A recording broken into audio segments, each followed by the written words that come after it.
உன்னோடு என்னாலும் உயிருக்குயிராயிருப்பேனப்பா.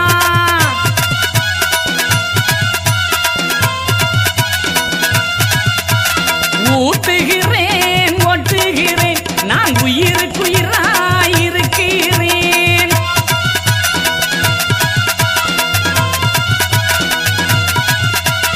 வம்பு வசை பேசாதே என் வாளுக்கு இறையாகாதே.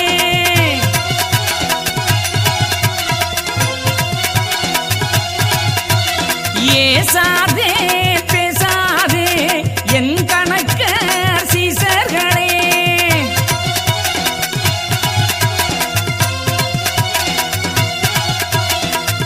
ஐயாவுடைய அந்த வாசகம் மனசுக்குள்ள இருக்குது. ஐயாவுடைய அருள் வாக்கை உணர்ந்தேன். ஆணவத்தால் அகம்பாவத்தால் ஆழ்பலத்தால் இன்று நீ வாழலாம் மனிதா. அனைத்தையும் ஐயா பார்த்து கொண்டிருக்கிறார், திருந்திக்கொள் என்று கூறி அந்த இடத்தை விட்டு நகர்ந்தேன். ஆனால் நடந்தது என்ன? சிரிப்பாரோடே இருப்பேன், நகைப்பேன், நக்கறுப்பேன்.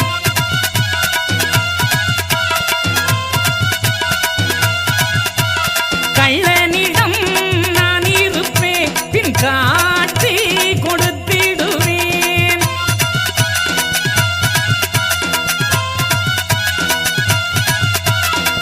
இன்னைக்கு நினைக்கலாம் நாம நல்லா இருக்கிறோம், நிறைய செஞ்சிருக்கிறோம், நமக்கு ஆண்டவன் துணை இருக்கிறான்னு என்ன அநியாயம் வேணாலும் செய்யலாம். ஆனால் எந்த கோர்ட்ல வேணாலும் தீர்ப்பு மாறலாம் நண்பர்களே. ஐயாவுடைய கோர்ட்ல மட்டும் தீர்ப்பு மாறவே செய்யாது. நடு தீர்ப்பு கேட்பதற்கு நாள் அடுத்து வருகிறது. இந்த கலியுகத்தில் நிறைய கண்முன்னே நடந்து கொண்டிருக்கிறது. குடியிருந்து கொலைகள் செய்வேன், கொலை கழுவில் போட்டிடுவேன்.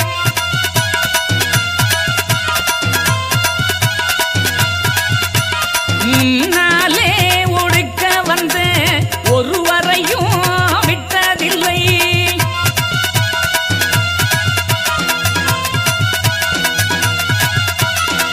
குடியிருந்து கொலைகள் செய்வேன், பின் கொலை கழுவில் ஏற்றிடுவேன், நானே போட்டுருவேன். நீ நினைக்கலாம் இன்னைக்கு நம்ம தப்பு பண்ணிட்டோம், கொஞ்ச காலத்துல பெரிய பணக்காரன் ஆயிட்டோம், ஐயாவுக்கு தான தர்மம் செய்யறோம், கோயிலை கட்டுறோம், கோபுரத்தை கட்டுறோம், கொடிமரத்தை வைக்கிறோம், என்ன வேணாலும் வைக்கிறோம், நம்ம செய்த பாவத்துக்கெல்லாம் தீர்ப்பு கிடைச்சிரும், நல்லது கிடைச்சிரும் நினைக்கிறீங்களா? என்ன என்ன செய்தாலும் நாம் செய்த பாவத்திற்கு தண்டனை உண்டு, அநியாயத்துக்கு தண்டனை உண்டு. ஆமாம், யாரையும் ஐயா விட்டதில்ல, சொல்லியிருக்கிறாரு. முன்னாலே ஒடுக்க வந்த ஒருவரையும் விட்டதில்லை.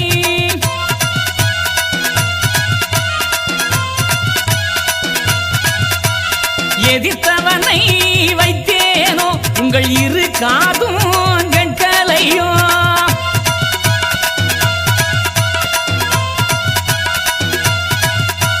பிடித்தவனோடே இருப்பேன், அவன் உயிரை பிள்ளை போலாக்கிடுவேன்.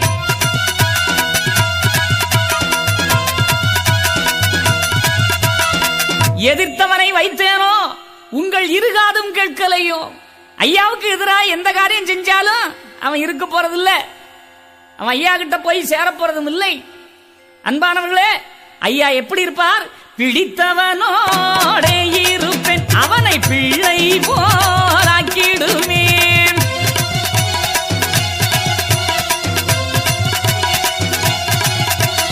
கண்டதுண்டமாய் அழியுதப்பா, கைலாசம் புரண்டு போச்சு.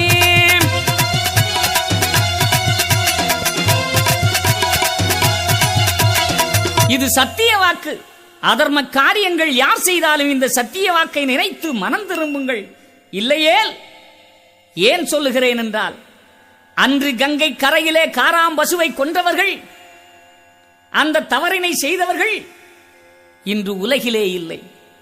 ஆம் அன்பர்களே, ஐயா சொன்னது போல் சிரிப்பாரோடு இருப்பேன், நகைப்பேன், அக்கறுப்பேன், கள்ளனிடம் இருப்பேன், பின் காட்டிக் கொடுத்திருவேன், குடியிருந்து கொலைகள் செய்வேன், பின் கொலை கழுவில் போட்டிடுவேன் என்று சொன்னது போல ஐயாவுடைய அந்த நீதிமன்றத்திலே தீர்ப்புகள் சரியாகத்தான் எழுதப்படும். எல்லாரும் சொல்றாங்க, நான் வைண்ட சாமிக்கு அதை பண்ணேன், நான் கோயிலுக்கு இதை செய்தேன், நான் அன்னத்தை வச்சேன், ஆனா என்ன ஐயா சோதிக்கிறாரே, என்ன ஐயா சோதிக்கிறாரே என்கிறார்கள். நாம் நடந்து வந்த பாதையை ஒரு நிமிடம் திரும்பி பார்க்க வேண்டும். ஏதேனும் தவறுகள் செய்திருக்கலாம், தப்புகள் செய்திருக்கலாம். ஆம், தப்புகள் செய்தால் அதற்கு தண்டனை உண்டு. தவறுகள் செய்தால் மனதை திருத்திக் கொள்ளுங்கள். என் அப்பனிடம் சேர்ந்து பாருங்கள். அனைத்திலுமே இந்த உலகத்திலே ஐயாதான் இருக்கிறார். நல்லவங்க கிட்ட இருக்கிறார், பொல்லாதவங்க கிட்ட இருக்கிறார். அநியாயம் செய்தவங்கிட்ட இருப்பார், அப்புறம் அவனை காட்டி கொடுத்துருவார்.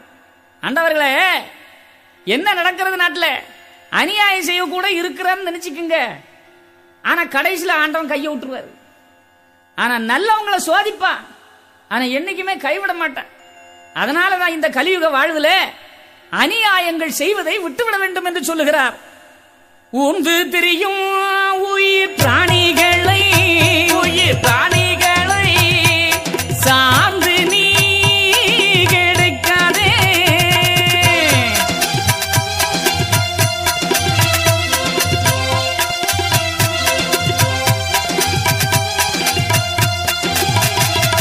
ஊர்ந்து திரியும் உயிர் பிராணிகளை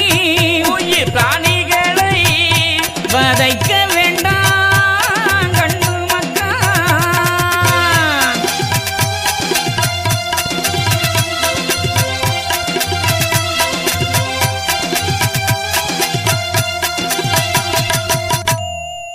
ஊர்ந்து திரியும் உயிர் பிராணிகளை வதைத்தல் கூடாது. எல்லா உயிர்லையும் ஐயா இருக்கிறாரு. ஆட்டத்தின்னா மாட்டத்தின்னா பறவையத்தின்னா, அட எதையா விட்டு வச்சான், பூனையத்துங்கிறான்.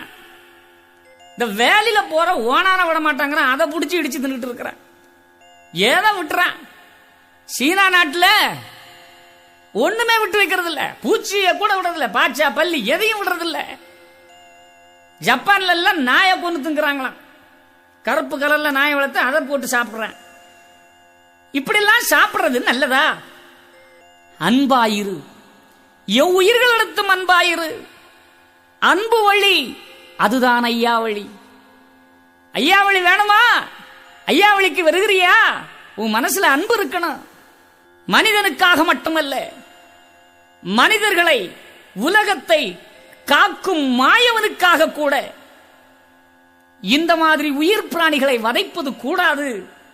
ஏன், எந்த சாமி கேட்டுச்சு எனக்கு அதை வெட்டு இதை வெட்டுன்னு? எந்த சாமி கேட்டுச்சு? நாட்டுக்குடைய நாராயணர்க்கு, ஐயா நாராயணர்க்கு ஆட்டுக்குடை பூசை வேண்டாமப்பா.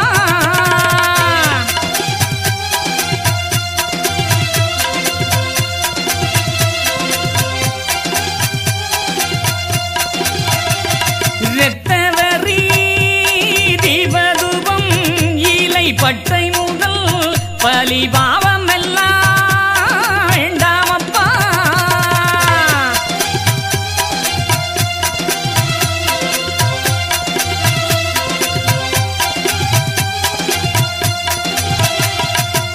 அன்பை காட்ட வேண்டியவர்கள் நாம். அதை விடுத்து ஆண்டவன் பெயரிலே அநியாய பாவங்களை செய்யலாமா? கூடாது அன்பர்களே, கூடாது. இறைவன் பெயரிலே பலியிடுவது மனித வாழ்வுக்கு உகந்தது அல்ல. நாட்டுக்கு அறிவிதி நான் நாராயணனும் நான்,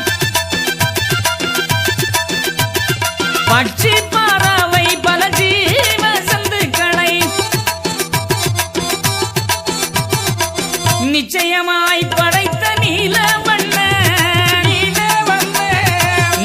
வண்ண நாதனும் நான், நாதனும் நான்.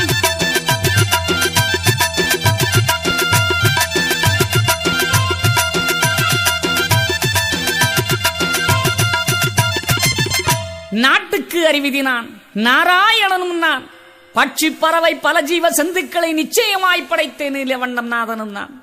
என் அன்பானவர்களே, நம் அப்பன் சாதாரணமானவானா? இந்த உலகத்திலே எங்கும் நிறைந்தவன் அல்லவா? மண்ணேழும் அளந்த மாய பெருமாளும் நான், விண்ணேழும் அளந்த விஷ்ணு திருவுளம் நான். ஏகம் படைத்தவன் நான், எங்கும் நிறைந்தவன் நான்.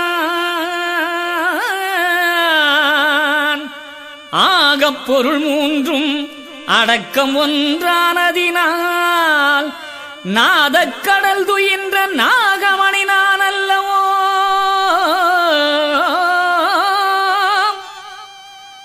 சீவசந்துக்கெல்லாம் ஜீவனும் நான் அல்லவோ.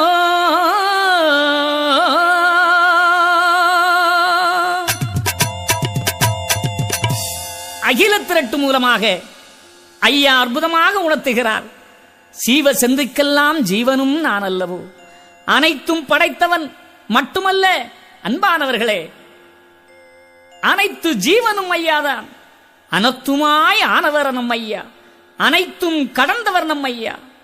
அண்டவகிர் அண்டமெல்லாம் நிறைந்தவர், அணுவுக்கும் அணுவானவர் நம் ஐயா வைகுண்ட பரம்பொருள். ஆகவே இறைவனுடைய பெயரால் உயிர்களை படைத்த இறைவனுக்கு உயிர்களை பலி கொடுப்பது, இறைவனுக்கு உயிர்களை பலியிடுவது முறைதானா? அந்த இறைவனே அதை வேண்டுவானா? எல்லா உயிர்களிடத்தும் இறைவன் இருக்கிறான், அந்த உயிரிலே ஐயா தான் இருக்கிறாரு. அப்ப இறைவனையே இறைவனுக்கு பலியிடலாமா?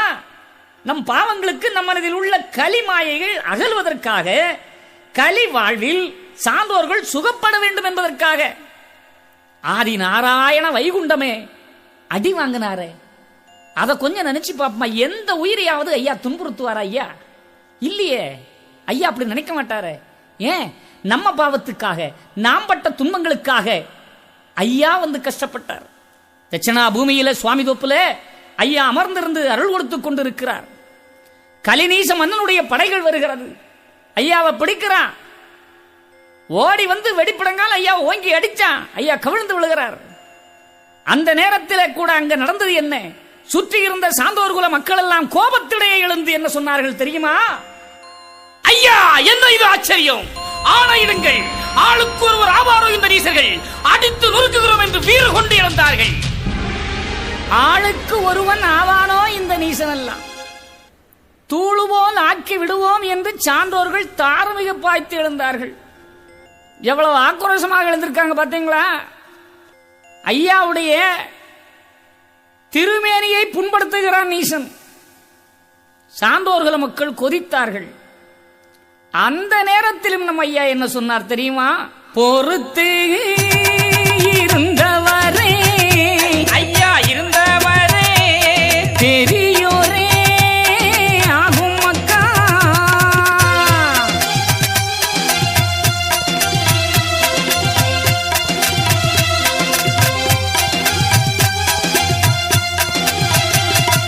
அறுத்திட வென்றாலே களி என்றாலே அபூர்வமோ என்றாக்கு.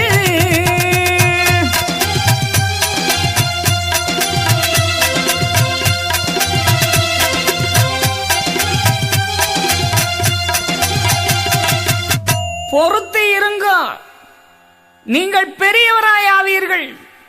பொறுத்து இருந்தவரே பெரியோரே ஆகுமக்கா. அறுத்திடவென்றால் அபூர்வமோ என்றனக்கு. ஐயா எவ்வளவு அழகாக சொல்லுகிறார், அமைதியாக சொல்லுகிறார்.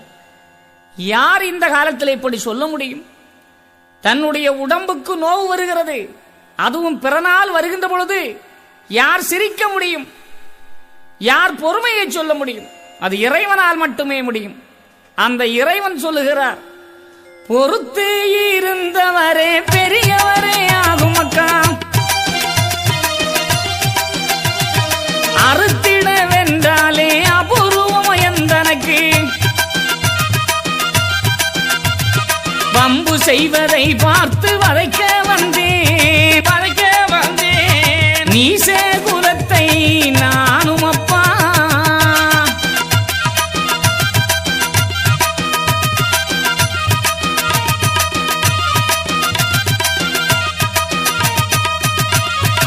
அன்பு குடி கொண்ட அதிக மக்கா நீங்கள் எல்லாம்,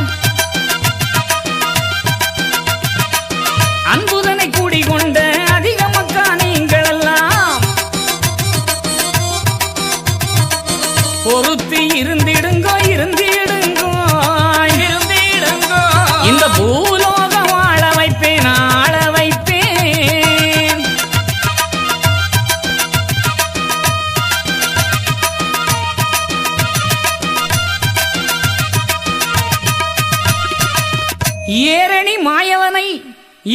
நிறைந்தவனை கயவர்கள் கட்டி இறுக்கி கைவெடியால் இடித்து அடித்த போதும் தன் மக்களுக்காக அத்தனையும் சுமந்தாரே. பொறுத்து இருங்கப்பா, பொறுத்து இருந்தால் பெரியவனாய் ஆகுவீர்கள். அறுத்திடவென்றால் அபூர்வமோ என் அன்பு பிள்ளைகளே, வம்பு செய்வதை பார்த்து வதைக்க வந்தேன் இந்த குலத்தை. இந்த கலியன் செய்வது என்னவென்று அறியாமலே செய்து கொண்டிருக்கிறான். கைதட்டும் பொழுதோ கண் தட்டும் நேரமோ கலியன் இருப்பதெல்லாம் கண்டுகொள்ளு என் மகனே. கை தட்டும் பொழுதோ அல்ல கண் தட்டும் நேரமோ இந்த கலியன் இருப்பதெல்லாம். இந்த உலகையே ஆளுகின்ற ஐயா நினைச்சா ஒரு நிமிஷம் பொறுக்குமா? இல்ல ஒரு நொடி பொறுக்க முடியுமா? இந்த உலகம் என்ன பாடுபடும்? ஐயா தான் சொல்றாரு, எல்லாம் என் முக்கால் அடிக்குள்ளன்னு. அந்த முக்கால் அடியை ஒரு அமுக்குன்னா எல்லாம் முடிஞ்சு போச்சு. அந்த அளவுக்கு வச்சிருக்கிறாரு. ஆனா நாம என்ன நினைக்கிறோம்? ஐயா அற்புதமா சொல்லியிருக்கிறாரு, கைதட்டும் பொழுதோ கண்டட்டும் நேரமோ கலியன் இருப்பதெல்லாம் சிவனே ஐயா.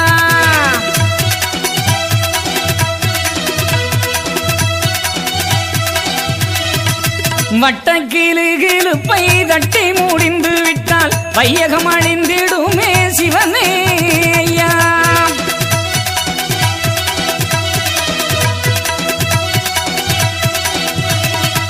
திருமேனி திரு கண்ணை சற்றே திறந்து விட்டால் சீமை அழிந்து போமே சிவனே ஐயா.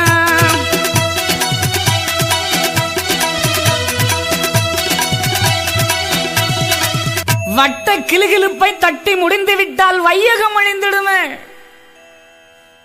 திருமேனி திருக்கண்ணை சற்றே திறந்து விட்டால் சீமை அழிந்து போமே. என் அன்பான ஐயாவின் பிள்ளைகளே, ஐயா முழுமையாக திறந்து பார்த்தார், இந்த உலகமே இல்லை, எல்லாம் அறகுறைதான்.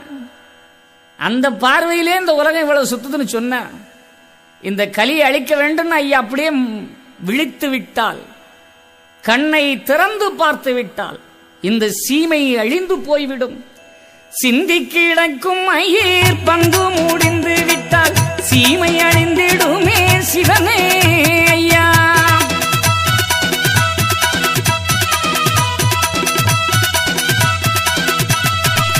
ஊமை போல் இருப்பதை வாயை திறந்து விட்டால் உலகம் அழிந்திடுமே சிவனே ஐயா.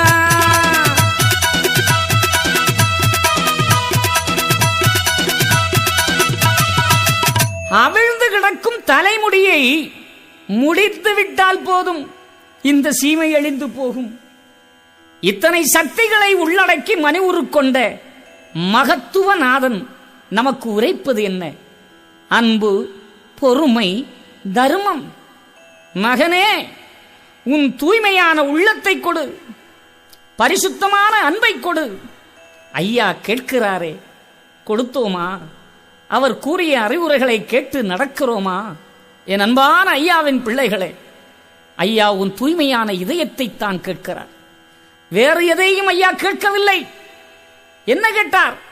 பொக்கணமும் புலித்தோலும் பூமாலை கேட்கவில்லை, மற்புடைய தேங்காய் பழம் வாழைக்காய் கேட்கவில்லை, ஆடுகிடாய் கோழி பன்றி கோழி பன்றி கோழி பன்றி அறுத்து வெளி கேட்கவில்லை கேட்கவில்லை.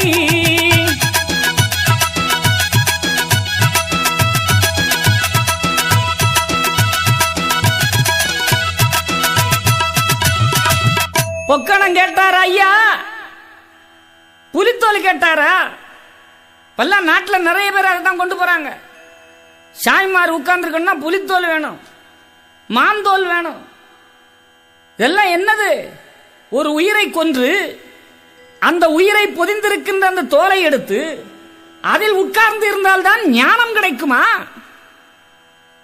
எந்த வேதம் சொல்லி இருக்குது? பிற உயிர்களை துன்புறுத்தாதே என்று சொல்லி இருக்குது. அந்த உயிர்களை கொன்று அதிலிருந்து கிடைக்கும் ஆடையை விரித்து அதிலிருந்து ஆன்மீகம் போதித்தால் தான் இந்த மக்களுக்கு ஏற்குமா? ஞானம் கிடைக்குமா? இன்னைக்கு எப்படி எல்லாம் போகுது? மூட நம்பிக்கை ஐயா வளர்த்தாரா? பொக்கணம், புலி தோல் யார் கேட்டார்? நீங்க நாட்டில் எவ்வளவு பிரச்சனை இருக்கு. பூமால கேட்டார் ஐயா. மற்புடைய தேங்காய் பழம் வாழைக்காய் கேட்கவில்லை. என் அன்பானவர்களே, சிந்தித்து பாருங்க. ஐயா என்ன கேட்டாரோ அதை நாம கொடுக்கல, ஆனா என்னென்னமோ கொடுக்கிறோம். ஆடு கிடாய் கோழி பன்றி உயிர்கள் எல்லாம் அறுத்து பலி கேட்கவில்லை. எந்த இறைவன் அதை கேட்கல, நாமளாட்டி செஞ்சுக்கிட்டு இருக்கிறோம். அதெல்லாம் விட்டுருவோம். ஐயா கேட்கல. பொங்கரிசி கோழி முட்டை பொரித்த கறி கேட்கவில்லை. உருக சுட்ட பணியாரம் அவள் உருண்டை கேட்கவில்லை. கருக சுட்ட முறுக்குகளும் கடையல் பால் கேட்கவில்லை.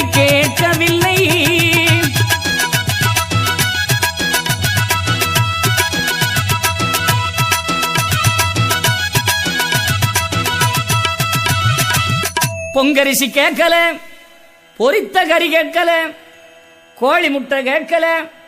எனக்கு நல்ல உருக சுட்ட பணியாரத்தை கொண்டா, இல்ல அவலை கொண்டா, பொரிய கொண்டா, உருண்டைய கொண்டா, முறுக்க கொண்டா, கடையல் பாலை கொண்டா, எதையும் கேட்கல. கேட்காத ஒண்ண நாம செஞ்சுட்டு இருக்கிறோம். பொக்கணமும் கேட்கவில்லை, புலித்தோலும் கேட்கவில்லை. இறையவனின் அடியார்களுக்கு உயிரினங்களின் தோலிலே அமர்வதை கூட ஐயா கேட்கல. எல்லா உயிர்களிடத்தும் அன்பு காட்ட சொன்னார் ஐயா. அப்புறம் எப்படி பலிய கேட்பார்? என் அன்பானவர்களே, கேட்கவில்லை கேட்கவில்லை என்று சொல்லிக்கொண்டே இருக்கிறது. இதன் முடிவையும் நான் சொல்லுவேன், கொஞ்சம் யோசிச்சு கேளுங்க. ஒரு காசம் கேட்கவில்லை, உம்மையவளே அறிவாயோ.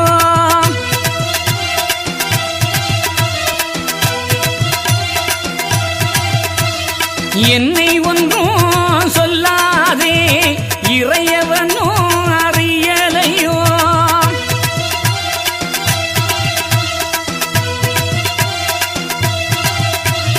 பிச்சிப்பு அச்சுமலை பொரியவலும் கேட்கவில்லை.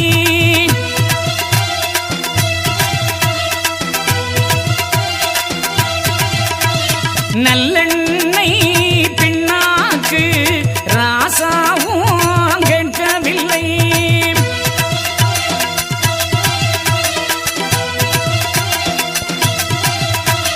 தெய்வகன்னி வெற்ற பிள்ளை செடிதோறும் அலைகிறாரே.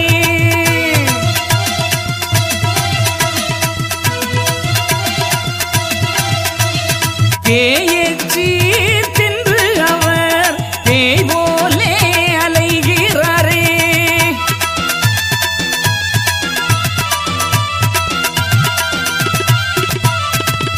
அன்பானவர்களே, ஐயா ஒரு காசும் கேட்கல. நம்மிடம் காசு பணம் கேட்கவில்லை. கேட்காமலே நாம காசு போட்டுவிட்டு அதை கொடுத்துட்டு இதை கொடுத்துட்டு என்ன சொல்றான்? அந்த சாமிக்கு நான் அதை செஞ்சேன், இந்த சாமிக்கு நான் இதை செஞ்சேன், கடைசியில் எனக்கு ஒண்ணுமே செய்யவில்லை. இது மனிதன் குறைபட்டு கொண்டிருக்கின்ற வசனம். நிறைய பேர் என்கிட்ட சொல்லுங்க, என்னையா இந்த சாமி கும்பிட்டா ரொம்ப சோதனையா இருக்குது, பெரிய சோதனையா இருக்குது. நான் அவருக்கு அதை கட்டி கொடுத்தேன், இதை கட்டி கொடுத்தேன். நான் வாரம் தவறாம பால் வச்சேன், முதக்கிழமை தவறாம பதிக்க போனேன். நான் ஐயாவுக்கு சந்தனம் கூட எடுத்தேன், நான் ஐயாவுக்கு தென்னம்பிள்ளை கொண்டு வச்சேன். ஆனா எனக்கு ஐயா கை விட்டாரு. என்ன கேட்டார் ஐயா? இதையெல்லாம் ஐயா கேட்டாரா? நீயா மனசுல நினைச்சு நான் இதை வச்சிருவேன் அதை வச்சிருவேன்னு சொல்லி கொடுக்கிறது, அப்புறம் ஐயா அதை செய்யல இதை செய்யலன்னு சொல்லுவது. கலியுகத்தில் நானும் வலியவர்களை போல காசுக்கும் அலைந்ததுண்டோ சிவனே ஐயா.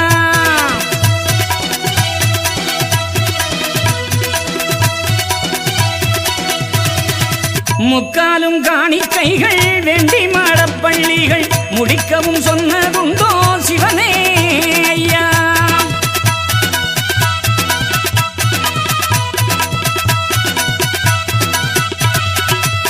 நான் அதெல்லாம் கேட்கிறேனா? கலியுகத்தில் நானும் வலியவர்களைப் போல காசுக்கும் அலைவதுண்டோ? எனக்கு காசு கொடு காசு கொடுன்னு அலைஞ்சனா? எனக்கு மடத்தை கட்டு, எனக்கு அந்த கோபுரத்தை கட்டு, எனக்கு இந்த பக்கம் ஒரு பெரிய கடைகண்ணியை கட்டு, என் ஆலயத்துக்கு அதை கட்டு இதை கட்டுன்னு ஏதாவது நான் கேட்டனா, முக்காலும் காணிக்கைகள் வேண்டி மடப்பள்ளிகள் முடிக்கவும் சொன்னதுண்டோ? இது ஐயா கேட்கிறார். நான் இதெல்லாம் கேட்டனா? அதான் ஐயா சொல்லிவிட்டார், எப்பா நான் ஒரு காசும் கேட்கலடா, உமையிலே அறிவாயோ, என்னை ஒன்றும் சொல்லாதே, இறைவனும் அறியவில்லையோ என்று ஐயா சொல்லுகிறாரே. என்ன ஒன்னும் குத்தம் சொல்லாதடா, நான் எதை கேட்டனே அதை நீ கொடுக்கவில்லையே. இந்த கலியுகத்தில் ஐயா மற்றவர்களைப் போல காசு பணம் கேட்கவில்லை. எனக்கு நிறைய கொண்டு வாருங்கள் என்று ஐயா கேட்கல. முக்காலும் காணிக்கைகள் வேண்டி மடப்பள்ளிகள் முடிக்க சொல்ல உண்டோ? என் மக்களே, எனக்கு பணம் வசூல் பண்ணி மடங்கள் வையுங்கள் என்று நான் கேட்டனா? அன்பர்களே, காணிக்கை என்ற பெயரில் காசு பணங்களை கண்ட இடங்களில் போடாதீர்கள். இது ஐயாவுடைய பிள்ளைகள் மனசுல வச்சிருக்க வேண்டிய ஒண்ணு.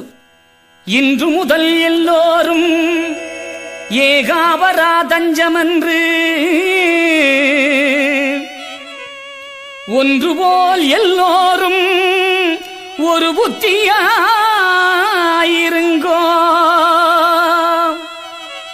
காணிக்கை இடாதுங்கோ,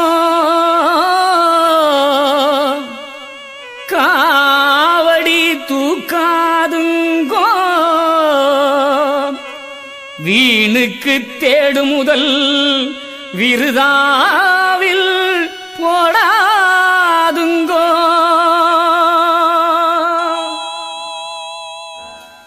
இன்று முதல் எல்லோரும் ஏகாபரா தஞ்சமென்று ஒன்று போல் எல்லோரும் ஒரு புத்தியாயிருங்கள், காணிக்கை இடாதீர்கள், காவடை தூக்காதீர்கள். அன்பர்களே, பல இடங்கள்ல, அதாவது ஐயா அமர்ந்திருக்கும் பதிகளிலும் சரி தாங்கல்களிலும் சரி, கண்ட கண்ட இடங்கள்ல காசுகளை போடுறது கூடாது. அது நம்ம வழிபாட்டுக்கும் முறையான செயலும் அல்ல. நான் ஒரு தடவை பார்க்கிறேன், சாமி தோப்பு ஐயாவுடைய தட்சிணாபதிக்கு வரோம்னு சொன்னா, அங்க ஐயா அநியாய கலிநீசனை அடக்கி ஆள்வதற்காக இந்த மக்களை ஒற்றுமை என்ற ஒரு அழகான அரங்கத்திற்குள் சேர்ப்பதற்காக முத்திரை கிணறு வழிபாட்டை ஐயா துவக்கினார்கள். சாதாரண கிணறு அல்ல, அது அற்புதமான முத்திரை கிணறு. இந்த கலியுகத்திலே ஒப்பற்ற தீர்த்தம் முத்திரை தீர்த்தம்.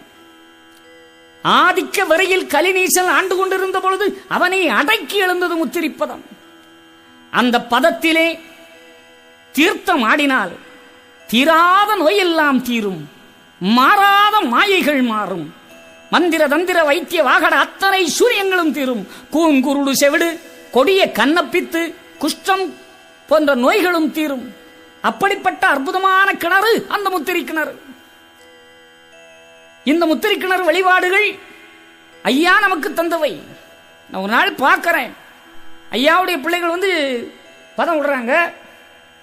பதமிட்டு 5 தடவை கையில பதம் வாங்கி அருந்தி பதக்கிணத்தை 5 முறை சுற்றி சேவித்து பதிக்கு வருவது வழக்கம். ஆனால் சிலர் இதையெல்லாம் முறையாக செய்து விடுவார்கள். பதம் விடுறாங்க, பதம் குடிக்கிறாங்க, அப்புறம் சுற்றி சேவிக்கிறாங்க. அவ்வளவு செஞ்சுட்டு என்ன பண்றாங்க தெரியுமா? பத கிணற தொட்டு கும்பிட்டு மடியில இருந்து காசு அள்ளி கிணத்துக்கு போடுறாங்க.